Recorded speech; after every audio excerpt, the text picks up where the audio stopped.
for the preschoolers downstairs. And for the others, we normally have children's bulletins. This morning, we just have paper and crayons. So, and next Sunday, Sunday school begins.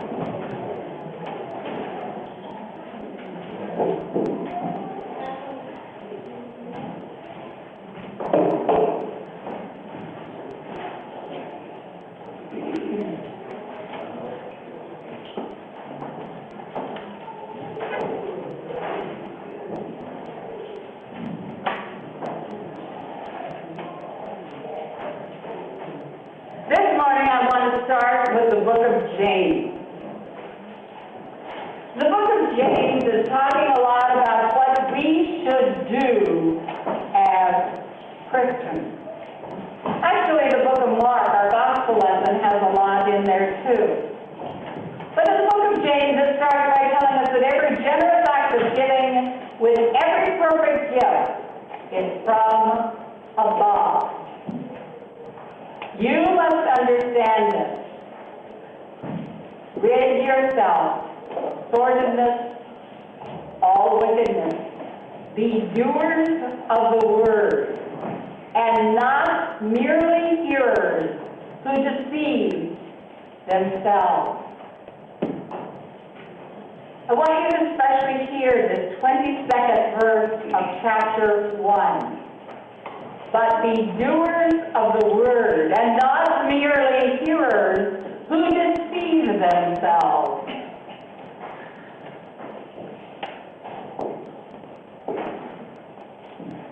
How many of you know people who go to church, but they still aren't necessarily people you want to associate with in your life? When I was growing up, we had a neighbor whom my mother would not let me visit during the week.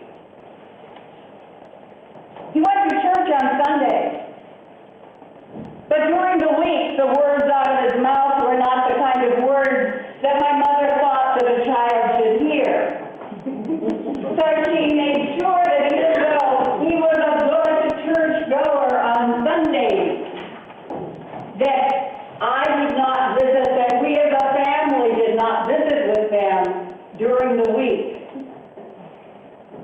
Now I know that being farmers, my dad and this neighbor worked together out in the fields and helped one another and so on. But because of his language, I was not allowed to be present. How many of you know people who go to church and yet at home life is a different thing? Or at school, life is a different thing. Or at work. There are bosses who go to church but then go to the office and intimidate employees or other people that they work with, or customers or clients. No, actually, they're very nice to customers and clients. They just intimidate other people. They don't want to destroy their income and their life stream. This is what is being spoken to in the book of James. Be doers of the word and not hearers only. A lot of times, we know that people need to experience something to really learn it. If anybody doesn't believe this, just think back to when you were a teenager, or if you are a teenager and you're there now, or you have moments in your life where your parents say something and you go, "Oh, Mom, oh, Dad, really?" And then there are the survey, things like the survey on texting while driving. And many teenagers acknowledged that they had, at least texted while driving. But do you know what? Even more of them said they had seen their parents texting while driving. Be doers of the word, not hearers only. If anyone doubts that, think about how we learn. Yes, we learn facts in school. But how do we learn how to act? Do we learn just by somebody telling us? Or do we learn by observation? I have that phrase in my office that I have brought out here a couple of times that says, preach the word. Use words when necessary. Because our actions truly do speak louder than our words. Our actions say who we are. Our actions tell the world what is really in our heart.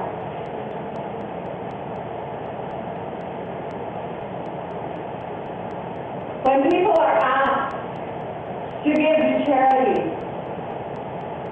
people sometimes say, oh, I give in church.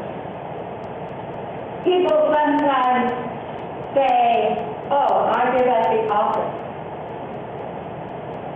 People sometimes totally ignore and find excuses and say, I don't have enough to share. There have been amazing stories coming out of all of the disasters and tragedies that have happened, all of the natural disasters in particular. There was a whole article written about the fact that those who had nothing, or seemingly nothing, shared what they had. What a wonderful statement of human life, and what a wonderful way of carrying out the book of James. Be doers of the word and not merely hearers who deceive themselves. It's like listening to the Ten Commandments and saying, oh, I never do any of those things. And yet if we stop and think about it, and we think about that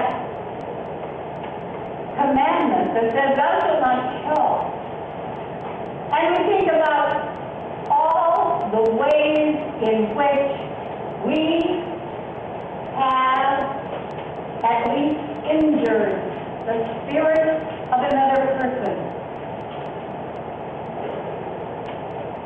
If we have done anything that limits the growth of another person, I would say we have violated that commandment. Because it is so easy to deceive ourselves and listen to the words only and not stop to think about what do they really mean about how we should live our lives. Listen to the next verse. If any are hearers of the word and not doers, they are like those who look at themselves in a mirror. For they look in the mirror and they walk away and they immediately forget about what they really look like. You know, if you stop and look in the mirror, you're saying, is my hair combed? Yeah, it looks okay. Off we go. We don't worry about it anymore. But we are told to be doers of the word and to look at ourselves in a mirror honestly. Those who look into the perfect law, into the law of liberty, and persevere. Being not hearers who forget, but doers who act, they will be blessed in their doing. Be doers, not hearers only. You know, words come and they go? How many of us really remember words that have been spoken? And how many stop to internalize those words, to think about those words?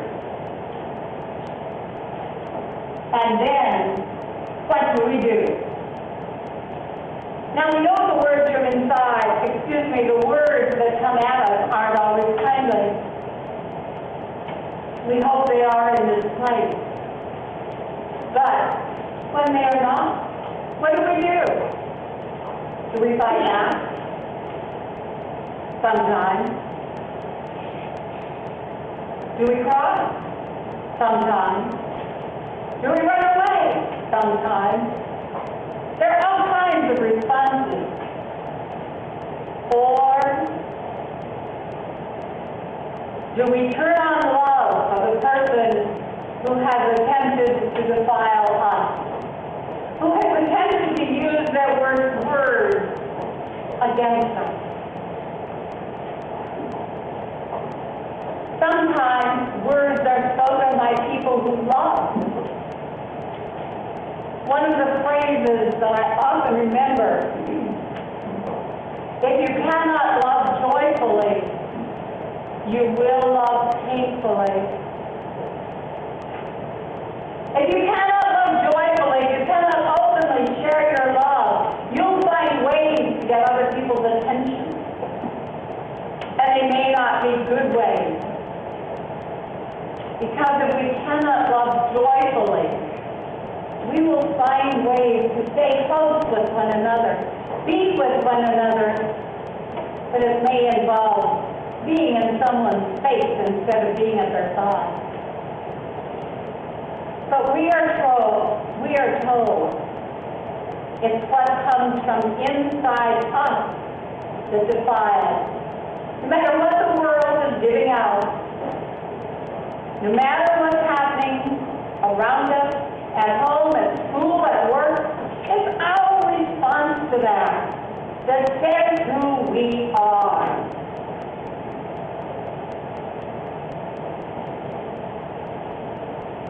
Jesus isn't really saying don't wash your hands before dinner. You know, he says that when the people observed that the disciples didn't wash their hands, and Jesus said, it's okay. It isn't dirty hands that defile us, it's the words out of our mouths. It's who we are. Now we all know that good hygiene says, wash your hands, wash your food before eating, take care of yourself. It's part of good health. But Jesus is saying that makes no difference in who you are. God doesn't care. What God cares about is our hearts, what we have internalized, and what we are prepared to share with the world.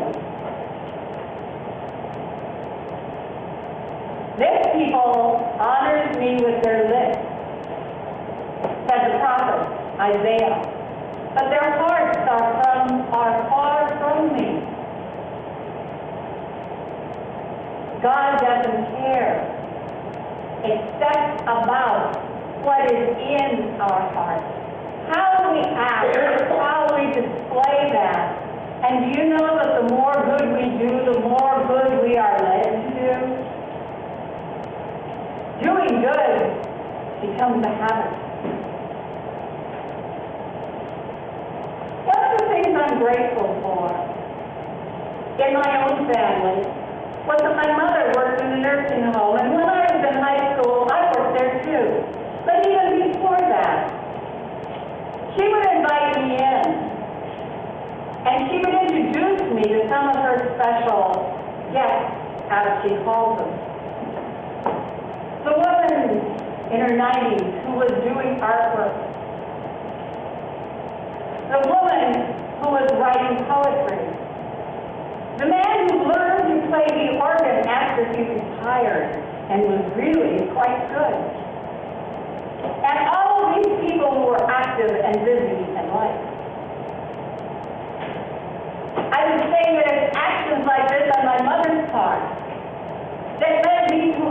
appreciate people who I meet. I had a funny experience this week because I went out to Dave and Buster's. Anybody know Dave and Buster's? I call it the adult version of Chuck E. Cheese. You get game tickets and you can go play the video games on all of the games that are in the game room. Well, because of this, while we were there was a game played where they were looking for somebody over 70. I don't quite qualify. Don't quite. But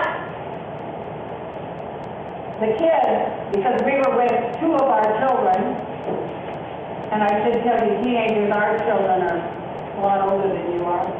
Anyway, we were with our children, and they went up to the manager and they said, "Hey, have you seen anybody with gray hair here, or somebody who might be 70? And the manager looked and said, "Well, I don't think there's anybody that old here." I looked at the manager and I said, "Careful." Then I said, "By the way, what's somebody who's 70 supposed to be doing that's different from anybody else?" And kind of, you know, we have funny ways of categorizing people. People we want to meet, people we don't. And sometimes we forget that all people are God's people. All people are God's creation. All people are honored, and that we are to honor them in our lives. This people honors me with their lips, but their hearts are far from me. How do we honor one another? How do we take care of one another? It can begin in this congregation.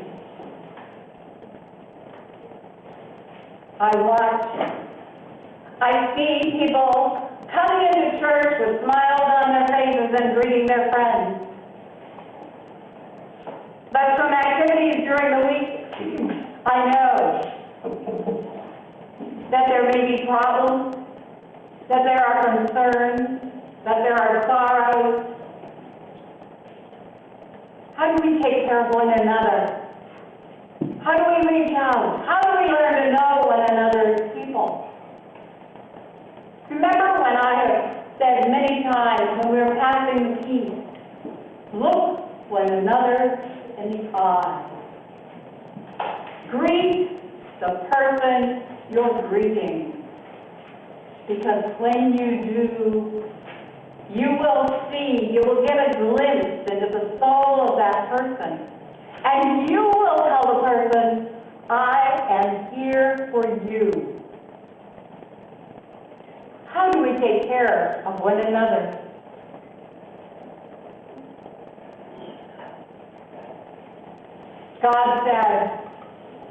Jesus said, "You abandon the commandment of God, and you hold to human tradition." Human tradition. Sometimes grasping, sometimes thinking we have no help, everything is up to us, forgetting how much God loves us. But God does love each one of us. So we are told, be doers of the word, not merely hearers. Look at the word. Look at ourselves in the image of the word, not just an empty mirror on the wall. And let us honor God with our lips and with our hearts. And remember these words from Song of Solomon, where we think about God, the voice of my beloved. Look, he comes, leaping upon the mountains, bounding over the hills. My beloved is like a gazelle or a young stag. my beloved speaks and says to me, "Arise, my love, my fair one, and come away." God's invitation. Celebrate who we are. Be God's people. And live in God's truth and God's way. Amen.